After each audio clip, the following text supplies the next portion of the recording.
Le Grand Matin Sud Radio. L'enquête de la matinée. Et l'enquête du jour, c'est aimez-vous votre entreprise dans cette grosse opération qui dure depuis une dizaine d'années. J'aime ma boîte, partenaire 17 années. Voilà, 17 années, bientôt majeure. Et nous sommes en partenariat avec Sud Radio, bien sûr. Et on en parle ce matin avec nos invités. Léonidas Kalogiropoulos, vice-président du nouveau patronal éthique et président du cabinet Médiation et Arguments, auteur de l'entrepreneurialisme. Voilà, c'est ça. Et les nouvelles lumières d'une France qui ose, aux éditions Fauve. Et puis en ligne, nous avons Michel Chevalier qui est délégué syndical central CGT Michelin. Oui, alors ce qui est très intéressant, puis des auditeurs qui nous appellent également, Patrice notamment qui est avec nous en ligne, ce qui est très intéressant quand on regarde notre petit sondage, évidemment qui a valeur un peu de test sur les réseaux sociaux, aimez-vous votre entreprise? Tout à l'heure c'était non, le non qui l'emportait, et là c'est le oui à 57%. Oui, mais c'est assez... pas mal, c'est assez... oui, donc... C'est assez partagé quand même. Oui, c'est assez partagé. Mais tout de même, lorsqu'on pose la question ainsi, ça reflète quand même d'abord que l'unité, c'est cette sociologie des entreprises, c'est un lieu où on va tous les jours. Et moi, je trouve qu'il y a un chiffre extraordinaire dans le sondage OpinionWay qui a été réalisé cette année, c'est 87%, enfin 87%, vous vous rendez compte, un sondage dans lequel vous avez 87% de retour, des gens qui s'éclatent dans leur boîte quand ils sont dans des entreprises de moins de 10 salariés. Enfin, c'est extraordinaire. Dans les petites boîtes, dans les boîtes familiales. 65 quand on est dans les grandes entreprises, mais même 65, des gens qui s'éclatent dans leur travail. Vous imaginez, vous regardez la semaine que vous avez passée avec tous vos sujets, la société française divisée de partout, le dernier endroit où il y a de la confiance, le dernier endroit où il y a un projet collectif, le dernier endroit où finalement il y a une unité ensemble, c'est l'entreprise. Et ce noyau social est un socle, un repère dans une entreprise, dans un pays qui est traversé de divisions. Donc c'est très important de la fêter, d'où la 17e année. C'est vrai pour certains, mais pas pour tout le monde. Michel Chevalier, délégué CGT Michelin, il y a un attachement justement, bonjour à vous. Bonjour. Michel Chevalier, il y a un attachement à l'entreprise chez Michelin depuis des années et des années, mais aujourd'hui quand même, évidemment, on est dans un monde beaucoup plus difficile où il y a des plans de licenciement et il y a peut-être un peu moins d'attachement encore, non ? Effectivement, tout dépend de l'endroit où on est, du moment où ça se passe. Si par exemple je suis à La Roche-sur-Yon, évidemment qu'aujourd'hui la confiance en l'entreprise elle est très altérée. Si je suis sur le circuit de Fontanges qui va fermer, où les salariés vont être mutés ou licenciés, effectivement, la confiance dans l'entreprise elle est très altérée. Après, si on se base sur les enquêtes internes, alors le sondage auquel vous faites référence, je ne sais pas sur quoi il se base, mais par exemple chez Michelin et dans toutes les grandes entreprises de cette taille, il y a une enquête, alors nous ça s'appelle Avancer ensemble, et il y a 4 questions primordiales auxquelles il faut répondre positivement, c'est ce qui est fortement suggéré par nos hiérarchiques et par les directions des sites. Il faut répondre positivement parce que c'est sur ces 4 questions-là que repose la notation de l'entreprise et autres. Et donc, il y a des pressions qui sont faites, effectivement, pour qu'on réponde bien à ces questions. Et des questions qui sont d'ailleurs un petit peu ambiguës, parce que je suis fier de travailler chez Michelin. Bon, effectivement, il n'y a pas de honte à vouloir travailler chez Michelin, même si les conditions de travail peuvent être pas très bonnes, même si on licencie et tout. Voilà. Voilà.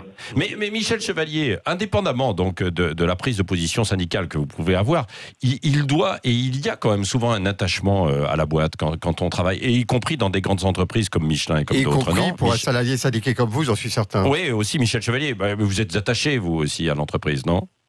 Tout à fait, mais le problème, tout dépend de ce qu'on appelle l'entreprise. Ce que j'appelle l'entreprise, moi, c'est le collectif de travail, c'est mes collègues de travail, et donc c'est le but de travailler, de faire notre travail du mieux possible, parce qu'on a un métier, on sait faire des choses, et de le faire dans une bonne ambiance avec des collègues, c'est ça. Alors après, si on prend l'entreprise au sens capitalistique du terme, c'est-à-dire une source de profit, effectivement, là, le débat n'est plus le même, quoi. Ouais, ça c'est vrai. On va continuer le débat justement dans un instant, après une très courte pause. Est-ce que vous aimez votre entreprise? Continuez de voter. On en parle et on prend un auditeur qui est en ligne dans un instant, Patrice, qui est avec nous sur Sud Radio. Restez avec nous. 9h25, c'est le Grand Matin Sud Radio.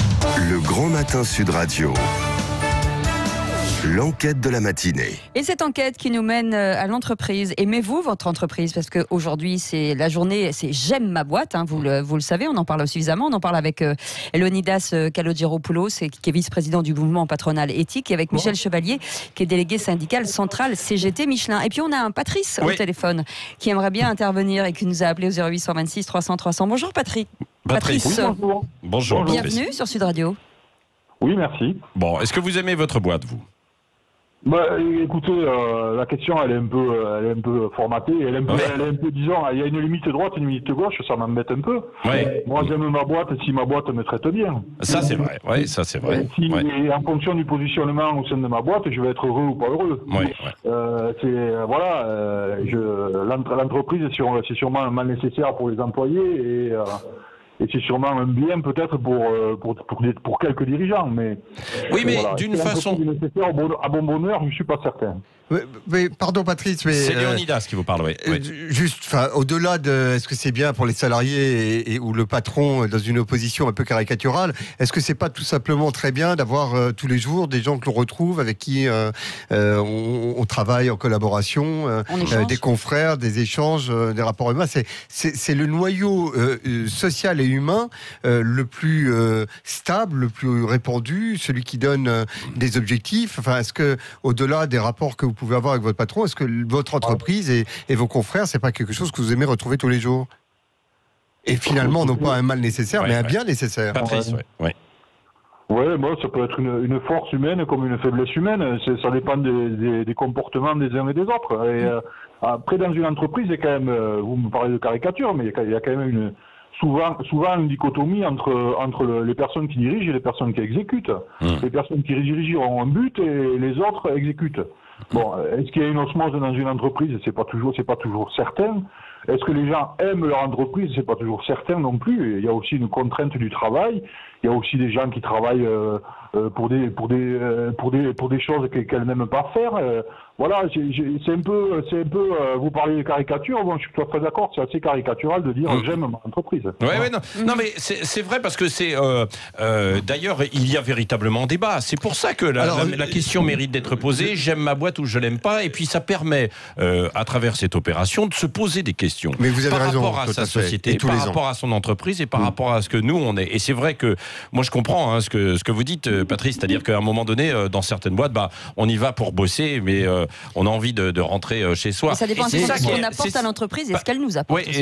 Oui, bien sûr. Et c'est ça qui est assez terrible, Patrice, que quand on y va, parce que il faut y aller, quoi. Mais alors que ça devrait être une forme d'épanouissement. Alors après, on est plus ou moins bien payé. On est dans une entreprise. Je vois autour de moi des gens qui sont passionnés par ce qu'ils font. Enfin, c'est quand même. C'est pas toujours le cas. Nous, on est très chanceux. Oui, vous êtes chanceux peut-être, mais tout de même, à propos de la nuance, c'est quand même une nuance importante. Il y a 364 jours dans l'année pour faire des grèves, pour dire que c'est pas bien, qu'on n'est pas content, pour manifester tout ce qu'on veut. Il y a une journée dans l'année, qui est la journée de J'aime ma boîte, pour exprimer quand même le fait que, d'abord, c'est bien qu'on ait un boulot, parce que franchement, tous ceux qui n'en ont pas et qui sont face à eux-mêmes toute la journée en train de chercher ou d'attendre que quelque chose se passe, vraiment d'être dans le travail, c'est quelque chose de très épanouissant en soi, en tout cas beaucoup plus que de ne pas avoir de boulot.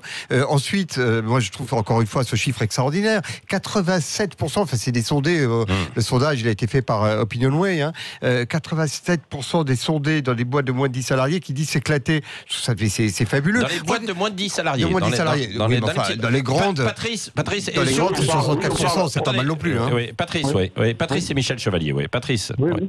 Par rapport... Oui, allez-y, répondez, je crois que vous vouliez... On parle des boîtes de 10 salariés, effectivement, si on parle d'artisans ou si on parle de gens qui sont dans les mécaniques de précision, des choses comme ça, on a sûrement affaire à des passionnés, et c'est certainement plus facile de créer une osmose à une équipe de 5 ou 6 mecs, ou 10 ou 10 mecs et nanas, que de créer une osmose. Moi, j'ai une entreprise ici, qui est une entreprise de nettoyage que je ne citerai pas, qui a 3000 employés, et dans mon quartier, il y a beaucoup de gens qui travaillent là-dedans et qui vont au boulot parce qu'il faut remplir le frigo, quoi. Moi, je suis pas opposé à l'entreprise, je suis pas non plus un bouffeur de patron, mais voilà, il faut savoir de ce dont on parle. Vous faites quoi dans la vie, Patrice? Oui, mais quelle entreprise?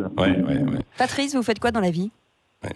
Mais écoutez, moi aujourd'hui, je suis sans entreprise. Parce que j'ai quitté mon entreprise parce que la culture de mon entreprise avait dévié sur des petits chiffres et des petites cases.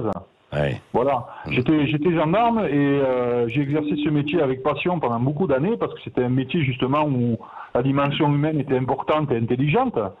Et je suis parti parce que cette dimension humaine, justement, tendait à se développer. Mais vous avez exprimé un mot que j'aime énormément. Ouais. Vous avez parlé de culture d'entreprise. C'est vraiment le thème sur lequel on a décliné J'aime ma boîte cette année, parce que la 17e édition, chaque fois, on a un thème un peu particulier.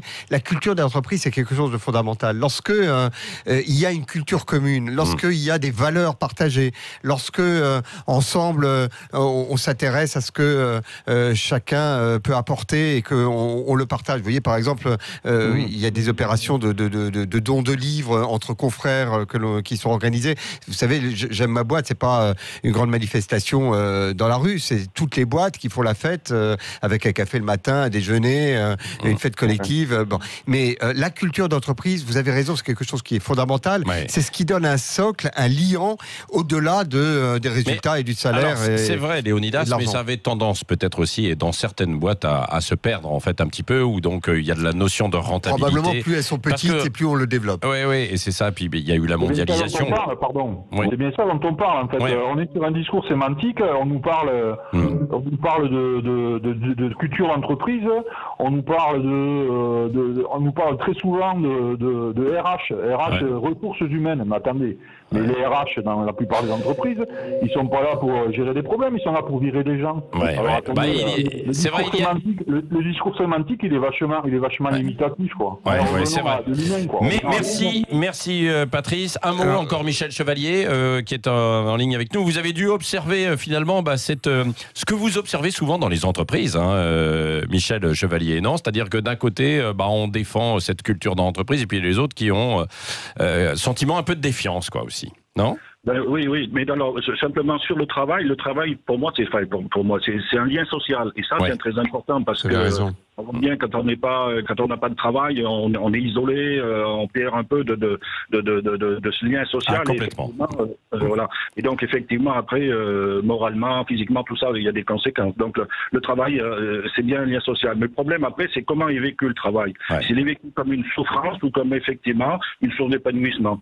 Et donc voilà, c'est cette ambiguïté qu'il y a entre les deux, et il est très difficile souvent, et dans les grandes entreprises du moins, c'est pour ça que dans les petites entreprises les gens répondent qu'ils sont mieux, parce qu'effectivement je pense que la relation de travail n'est pas du tout la même. Mais vous voyez, voilà un objectif qui est très intéressant et que nous partageons. Vous savez que le mouvement éthique dont je suis vice-président met l'homme au cœur de tout le projet, c'est que les grandes entreprises arrivent à renouer avec ce que la petite entreprise est capable de partager. Peut-être vous dire 2-3 mots si vous permettez sur juste un mot.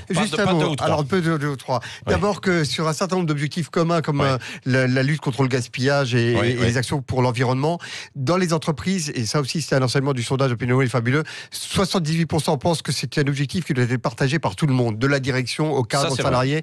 Et c'est intéressant, ça veut dire que c'est une communauté dans laquelle on peut être efficace. Et cette culture de l'efficacité, c'est important. Ensuite, sur ce que l'entreprise peut faire pour dépasser les problèmes de la société, regardez ce qui s'est passé avec la Fédération d'entreprise et la Chambre de commerce franco-britannique.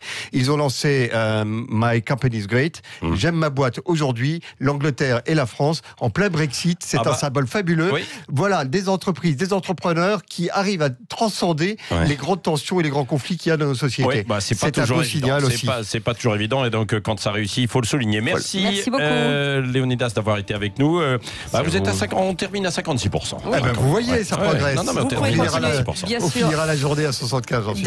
Merci de nous avoir appelés. Dans un instant. Une autre histoire, c'est un peu la sienne surtout, celle de Franck Ferrand. Entretien avec Catherine Lalanne, Mon enfance, quelle histoire, aux éditions Bayard. C'est extrêmement touchant, vous allez voir. Il raconte l'histoire des autres, mais pour une fois, il raconte son histoire. Mais comme la personnalité de Franck Ferrand. Restez avec nous, il est 9h38.